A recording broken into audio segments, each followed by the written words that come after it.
校讲客语，咪咪笑讲客话。嗨，大家好，我是徐薇老师，又到了微笑讲客话咪咪笑讲客话的时间了。今天要学什么客家话呢？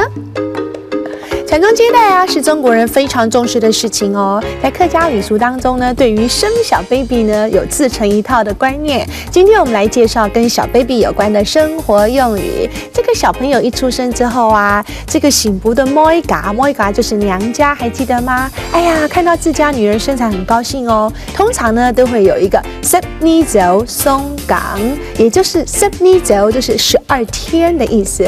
在产后的12天呢，松港。在以前啊，通常是送给酒、送鸡啦、酒啦，表示祝贺。现在通常都是包个红包。另外呢，亲友会送来一些贺礼来做蜜月。那主人通常会做油饭，或者是糯米糕，好好吃哦，糯米糕来作为打理的。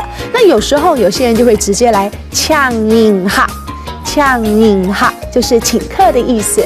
那小 baby 的满月呢，就叫做满月。那客家小孩比较特别哦，还有一个叫做满西杂年4个月，还有特别这么一个理由。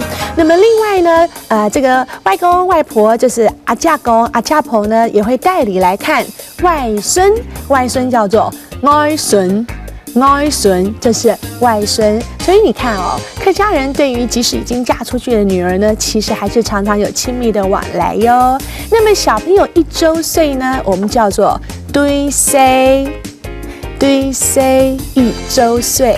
好，那么小 baby 穿的衣服呢，大的外套我们叫做袄尾，就是大外套了。那么另外呢，我们来看，记得有种东西呢，叫做狗头帽。这个什么是狗头帽呢？是以前啊客家小朋友常常戴的，它是一种密封式的，贴在头皮上，然后呢有个大耳朵在那边，相当的小暖。什么叫做小暖？就是很暖和的意思。徐薇记得小时候啊，我的阿婆大伯妈讲，人田戴狗头帽，懂小暖，把懂傻屁哦。什么是懂傻屁呢？就是很神气的意思。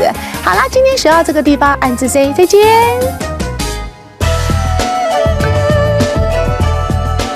行政院客家委员会策划。